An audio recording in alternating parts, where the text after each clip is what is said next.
बच्चों हमारा चल रहा है अध्याय 6 विद्युत चुम्बकीय प्रेरण इलेक्ट्रोमैग्नेटिक इंडक्शन और इसमें आज हम पढ़ने जा रहे हैं भंवर धाराएं। भंवर धाराओं के बारे में आपने सुना होगा, देखा भी होगा और जानते पहचानते भी होंगे। तो चलिए सबसे पहले देखते हैं भंवर धारा होती क्या है। आप कॉपी और पेन लीजिए और हेडिंग बनाइए अपना भंवर धाराएं ED currents.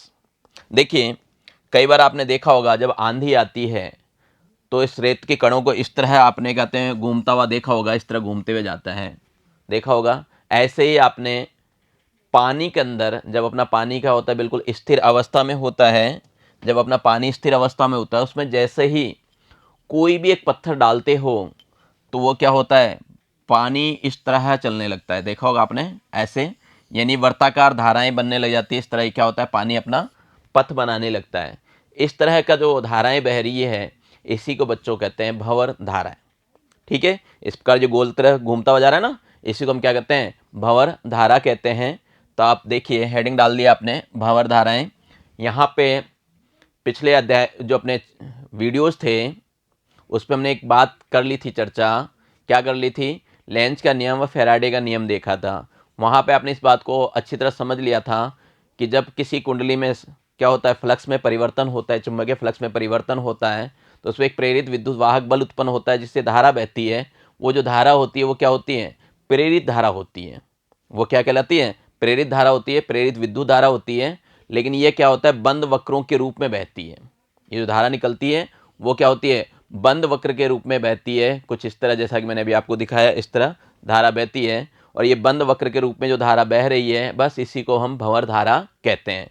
Short and sweet इतना सही है, ये चीज़ समझ गए बात को।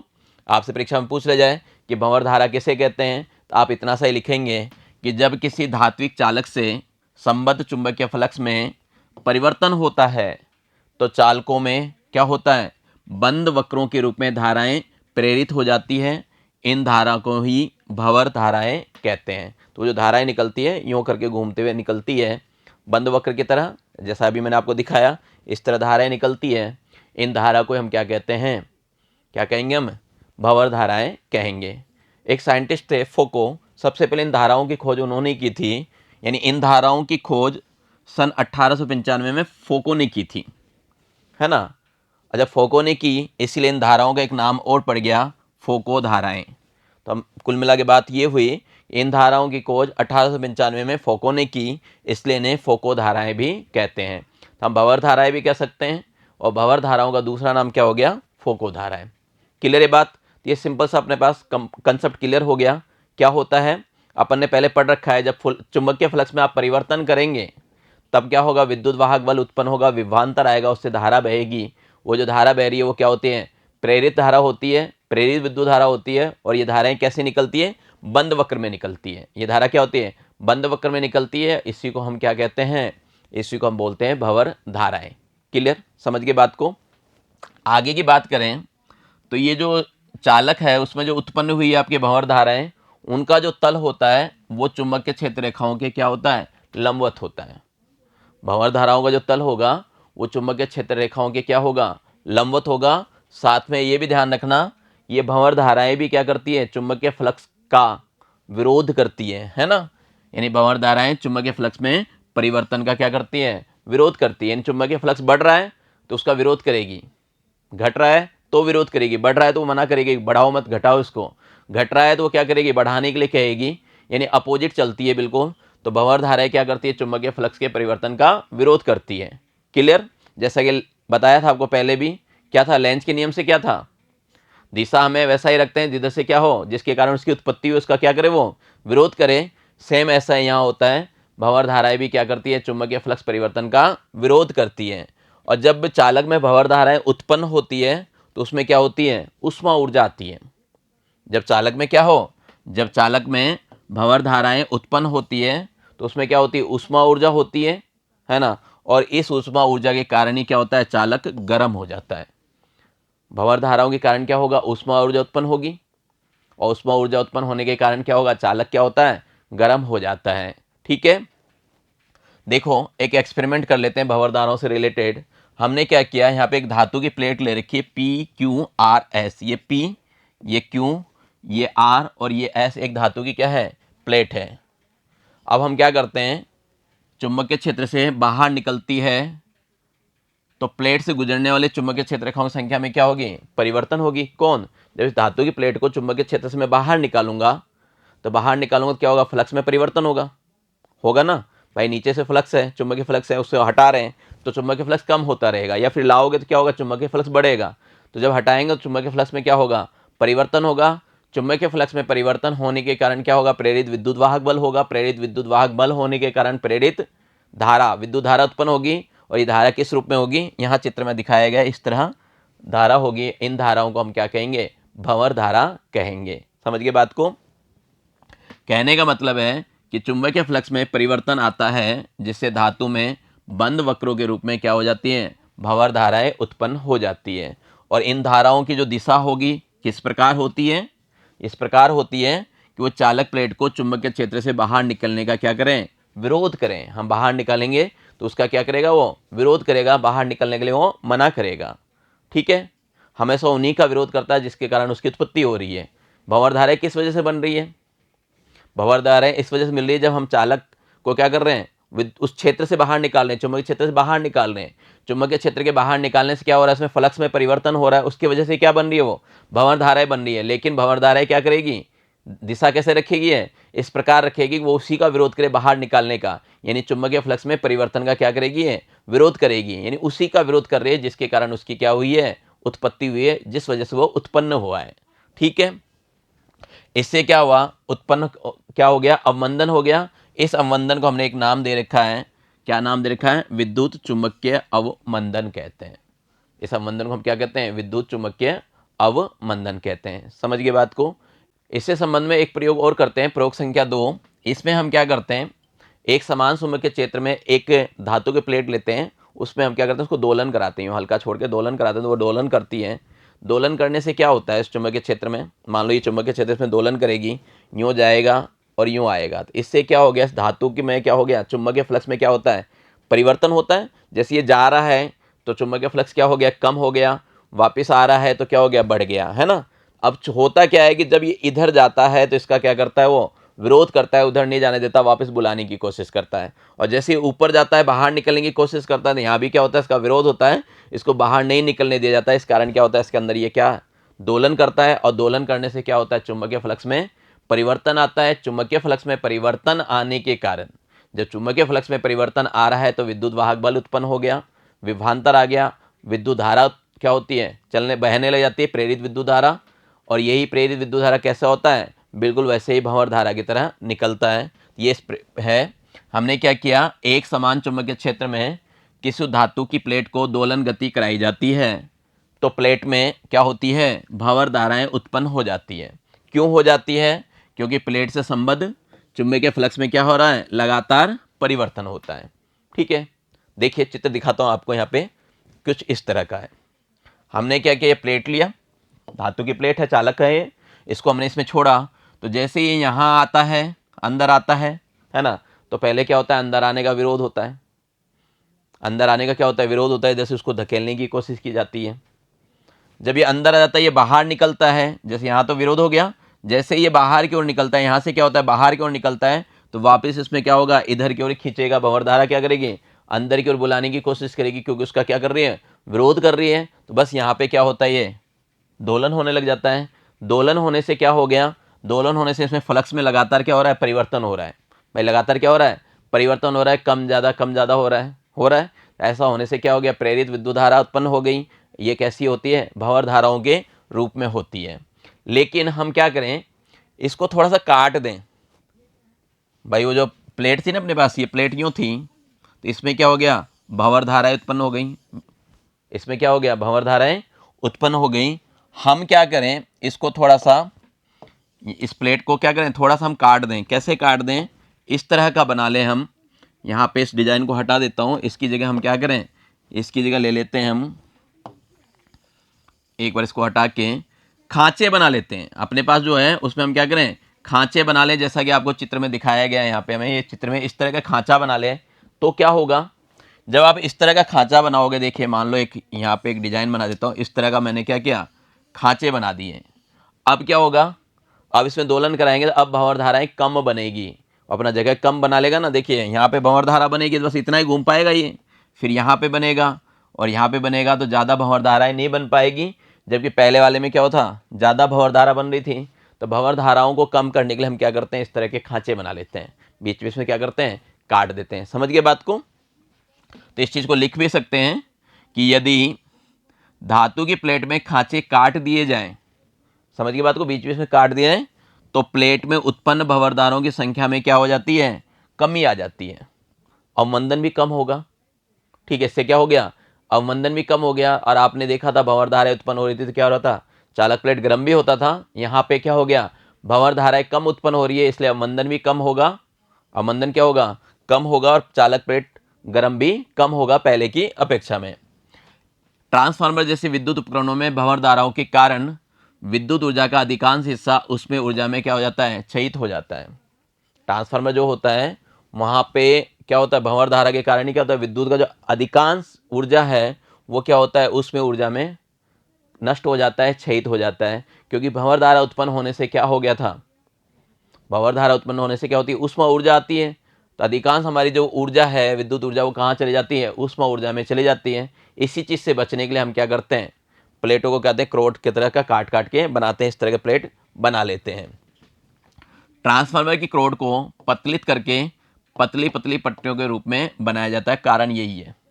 ठीक है, और क्या करते हैं, ट्रांसफार्मर में हम क्या करते हैं, पत्तियों के मध्य कुचालक वार्निश भर दी जाती है। ऐसा करने से क्या होता है, ऐसा करने से होता है भंवर धाराएं क्या होती है, कम हो जाती है। वहाँ पे जो भंवर धाराएं उत्पन्न हो रही है उनकी संख्या क्या होती है, कम हो जाती है। और भंवर धाराओं की संख्या कम होने के कारण क्या होगा, बताइए, जितनी ज़्यादा भंवर धारा उत्पन्न होगी उतना ही वो क्या होगा, गर्म होगा। वो गर्म किस वजह से हो रहा है, विद्युत ऊर्जा उष्मा ऊर्जा में बदल रही है। हमारी विद्युत ऊर्जा क्या होगी, उष्मा ऊर्जा में नहीं बदलेगी, पूरी की पूरी विद्युत ऊर्जा हमारे काम में आएगी। तो क्या हो गया, ऐसा करने से भंवर धाराएं क्या होती हैं, कम उत्पन्न होती है। और ट्रांसफार्मर में भंवर धाराओं के कारण भंवर धारा ऊर्जा कम हो जाती है। भंवर धाराओं के कारण जो भंवर धारा ऊर्जा हो रही है, जिसको आप ऊष्मा ऊर्जा भी बोल रहे हैं, वो क्या हो जाता है, कम हो जाता है। और ऊष्मा ऊर्जा कम होने की वजह से क्या होता है, विद्युत ऊर्जा की जो क्षय हो रहा था, है ना, जो नष्ट हो रही थी, उसमें कमी आ जाती है। चलिए, अब हमने ये तो देख लिया कि भंवर धारा होती क्या है। भंवर धारा होती क्या है, भंवर धाराएं कई जगह काम में भी आती है। ऐसा नहीं है कि भंवर धारा हमें हमेशा नुकसान ही पहुंचा रही हो। जैसे कि अभी तक आप देख रहे थे कि भाई वो गर्म हो जाता है तो हमें नुकसान कर रहा है। ट्रांसफार्मर में क्या हो गया, गर्म हो जाएगा तो विद्युत ऊर्जा क्या होगी, ऊष्मा ऊर्जा में बदल जाएगी। लेकिन कई जगह हमें क्या होता है, ऊष्मा ऊर्जा की आवश्यकता होती है। जहाँ पे हमें ऊष्मा ऊर्जा की आवश्यकता होती है वहाँ पे ये भंवर धारा क्या है, हमारे लिए फ़ायदेमंद है। ठीक है, तो आप अपनी कॉपी में अगले हेडिंग डालिए, भंवर धाराओं के उपयोग, ये इसको कहाँ कहाँ उपयोग में लिया जा सकता है। पहला पॉइंट बनाया है मैंने, प्रेरण भट्टी। प्रेरण भट्टी में इसका उपयोग लिया जा सकता है। इस भट्टी में क्या होता है, देखिए, इस भट्टी में अयस्क से धातु प्राप्त की जाती है। आपने छोटी क्लासों में पढ़ रखा है, धातु प्राप्त करने की विधियां वगैरह देख रखी है वहाँ पे, है ना। तो उससे क्या होता है, अयस्क से हम क्या करते हैं, धातु प्राप्त होती है। जिस धातु को पिघलाना होता है उसे शक्तिशाली परिवर्ती चुंबकीय क्षेत्र में रखा जाता है। इस प्रकार की भट्टी होती है। हमें जिस धातु को पिघलाना होता है उसको हम क्या करते हैं, परिवर्ती चुंबकीय क्षेत्र में रखते हैं। कैसा होना चाहिए, वो शक्तिशाली होना चाहिए, यानी शक्तिशाली परिवर्ती चुंबकीय क्षेत्र में रखा जाता है। किसको रखा जाता है, उस धातु को जिसे आप क्या करना चाहते हैं, पिघलाना चाहते हैं, है ना। अयस्क से हम क्या चाहते हैं, धातु निकालना चाहते हैं ना। अब आप चुंबकीय क्षेत्र में रख के पिघलाना चाहते हैं, जहां पे चुंबकीय क्षेत्र की बात कर रहे हैं वहां पे चुंबकीय फ्लक्स आएगा। चुंबकीय फ्लक्स में परिवर्तन करके हम क्या कर सकते हैं, भंवर धाराएं उत्पन्न कर सकते हैं। भाई पिघलाने के लिए क्या चाहिए, आपको ऊष्मा चाहिए ना, अपने को क्या चाहिए, ऊष्मा चाहिए। तो इसमें क्या होता है, प्रेरण भट्टी में ऐसा ही होता है, चुंबकीय क्षेत्र रेखाएं होते हैं, उसमें हम क्या करते हैं, चुंबकीय फ्लक्स में परिवर्तन करते हैं। चुंबकीय फ्लक्स में परिवर्तन करने के कारण वहाँ पे क्या होती है, भंवर धाराएं उत्पन्न हो जाती है। और भंवर धाराएं उत्पन्न होने के कारण क्या होता है, ऊष्मा आती है, ऊष्मा ऊर्जा उत्पन्न होती है। और उसकी वजह से क्या होता है, हम इस धातु को पिघला लेते हैं। ठीक है, देखिए यहाँ पे शक्तिशाली परिवर्ती चुंबकीय क्षेत्र में रखा जाता है, जिससे अयस्क में भंवर धाराएं उत्पन्न हो जाती है। ठीक है, और जब ये उत्पन्न हो जाएगी तो उससे क्या होगा, अयस्क में ऊष्मा उत्पन्न हो जाती है। उससे क्या हो गया, अयस्क में ऊष्मा उत्पन्न हो जाती है। और ऊष्मा उत्पन्न होते ही क्या होगा, अयस्क पिघल जाता है और अयस्क से हमें क्या होती है, धातु प्राप्त की जाती है। तो यहाँ पे ये काम होता है प्रेरण भट्टी में, है ना। हमें अधिक ऊष्मा चाहिए, अधिक भंवर धाराएं उत्पन्न कर देते हैं। दूसरा कहाँ काम आता है, तो ऊष्मा प्राय उपचार में ऐसे बहुत सारे उपचार होते हैं जहाँ पे ऊष्मा से किया जाता है, सिकाई करने के लिए, कई अंग वगैरह होते हैं ना, उसको सिकाई करने के लिए। तो कुल मिला के इसका प्रयोग कहाँ होगा, रोगग्रस्त अंगों की सिकाई करने के लिए रोगी के उस अंग पर कुंडली लपेटकर धारा प्रवाहित की जाती है। कुंडली लपेट देते हैं, उसमें क्या करते हैं, विद्युत धारा प्रवाहित करते हैं, जिससे क्या होगा, उस अंग में भंवर धाराएं उत्पन्न हो जाती है। उस अंग के अंदर क्या होगा, भंवर धाराएं उत्पन्न हो जाएगी, और भंवर धारा उत्पन्न होते ही क्या हो गया, वो विद्युत ऊर्जा किस में बदल गया, ऊष्मा ऊर्जा में बदल जाता है, और अंगों को क्या होती है, अंगों में क्या होता है, ऊष्मा उत्पन्न कर देती है। कौन, भंवर धाराएं। भंवर धाराएं क्या करती हैं, अंगों में ऊष्मा उत्पन्न कर देती है, और उस ऊष्मा के कारण क्या होता है, रोगग्रस्त अंग की क्या हो जाती है, सिकाई हो जाती है, और रोगग्रस्त जो आपका अंग है वो ठीक हो जाता है। कई बार सिकाई की जरूरत होती है ना, मान लो कहीं चोट लग गया, अब उसकी सिकाई करनी है, तो वहाँ पे हम क्या करते हैं, भंवर धाराओं का प्रयोग करते हैं, भंवर धाराओं से उसकी सिकाई की जाती है, तो यहाँ भी काम आता है। तीसरे प्रयोग की बात करूँ तो ये धारा मापी में काम आता है, रुद्रदोल धारा मापी में। धारा मापी आपको ध्यान ही होगा क्या होता है, धारा की देखते हैं कि उसमें बह रहा है या नहीं बह रहा है। जैसे हम धारा बहाते हैं तो वो क्या होता है, उसमें विक्षेप आता है ना। अब जैसे मैंने धारा बहाया तो इसमें विक्षेप यूँ आ गया, धारा हटा लूंगा तो क्या होगा, देखा होगा आपने गैल्वेनोमीटर की सुई क्या होती है, सीधी हो जाती है, लेकिन ये वास्तव में हमेशा थोड़ी सीधी हो सकती है। एकदम से यूँ करें फिर यूँ लाएं तो क्या होगा, यूँ डोलने लगेगा, ये क्या करेगा, ऐसे लगातार दोलन करने लगेगा, बहुत देर बाद जाके सीधा होगा, लेकिन वो तो फटाफट हो जाता है। ये फटाफट कैसे होता है, इन भंवर धाराओं के कारण ही होता है। क्या होता है, इन भंवर धाराओं के कारण होता है। वो अपने आप क्या होता है, विरामावस्था में नहीं आता, वहाँ पे हमने क्या कर रखी है, भंवर धाराएं बना रखी है, उन भंवर धाराओं के कारण ऐसा होता है। जब धारा मापी से विद्युत धारा प्रवाहित होती है तो कुंडली दोलन करती हुई कुछ समय बाद स्थिर अवस्था में आती है। अतः कुंडली पे तांबों के तार लपेट कर कुंडली बनाई जाती है, जिससे चुंबकीय क्षेत्र में घूर्णन करने से इसमें भंवर धाराएं क्या हो जाए, उत्पन्न हो जाती है, जो विद्युत चुंबकीय अवमंदन के कारण कुंडली को तुरंत साम्यावस्था में ले आती है। तो वहाँ पे हम क्या करते हैं, भंवर धाराएं उत्पन्न कर देते हैं, तो वो तुरंत क्या करता है, साम्यावस्था में ले आता है। अगर ये नहीं करें, ऐसा नहीं करेंगे तो तुरंत साम्यावस्था में नहीं आएगा, वो दोलन करता रह जाएगा। तो धारा मापी में इसका प्रयोग किया जाता है। और कहाँ प्रयोग होता है, तो जो अपने कहते हैं विद्युत रेलगाड़ियाँ हैं उसमें ब्रेक लगाने के काम आता है। रेलगाड़ियों पर जो ब्रेक लगती है, जो अवमंदन हो रहा है, ब्रेक लगाने अवमंदन ही हो गया, वहाँ पे भी किससे होता है, भंवर धाराओं से ही होता है। वहाँ पे क्या होता है, देखिए विद्युत रेलगाड़ियों के पहियों के साथ धात्विक ड्रम लगे होते हैं, जो पहियों के साथ क्या होते हैं, घूमते हैं। अब हम क्या करते हैं, जब रेलगाड़ी को रोकने के लिए इन घूमते हुए ड्रमों पर चुंबकीय क्षेत्र लगाया जाता है।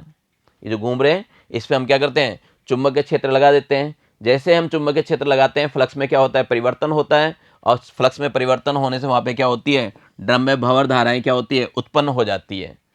और ये जो भंवर धारा होती है किसका विरोध करेगी, बताइए। वो जो ड्रम घूम रहा है ना, उसके कारण तो भंवर धारा बनी, और ये भंवर धारा क्या करती है, जिसकी वजह से इसकी उत्पत्ति हुई उसी का विरोध करने लग जाती है। तो उसके घूम रहा है, कौन घूम रहा है, पहिया घूम रहा है, तो उसका क्या करते हैं, विरोध करती है, यानी धाराएं क्या करती है, ड्रम की गति का विरोध करती है। इससे रेलगाड़ी में क्या होता है, ब्रेक लग जाता है, इससे रेलगाड़ी में आसानी से ब्रेक लग जाते हैं। विद्युत शक्ति मीटर, विद्युत शक्ति मीटर होता है अपने घरों में जो लाइट आती है उसको मापने के लिए जो मीटर लगा होता है उसी को हम विद्युत शक्ति मीटर कहते हैं। तो वहाँ पर हम क्या करते हैं, भंवर धाराओं का प्रयोग करते हैं। हालांकि आजकल तो डिजिटल आ गया, पहले वाले जो मीटर थे उसमें कहते हैं एक धातु की चकती होती थी, वो घूमता रहता था, तो उसको घुमाने का काम कौन करता है, भंवर धारा ही करती है। ठीक है, जावक्र बनता है वहाँ पे, तो वो कार्य वही करता है। अब तो क्या हो गया, डिजिटल मीटर है। तो विद्युत शक्ति मीटर में धातु की जो चमकदार डिस्क भंवर धाराओं के कारण ही क्या करती है, घूर्णन करती है, और कुंडली में जावक्रीय परिवर्ती धाराओं से उत्पन्न चुंबकीय क्षेत्रों से डिस्क में प्रेरित विद्युत धाराएं उत्पन्न होती है। ठीक है, ये आपके भंवर धाराओं का उपयोग था। तो आज की कक्षा में इतना ही, आगे पढ़ने के लिए मिलते हैं आपसे अगली कक्षा में। तब तक के लिए धन्यवाद, नमस्कार, आपका दिन मंगलमय रहे।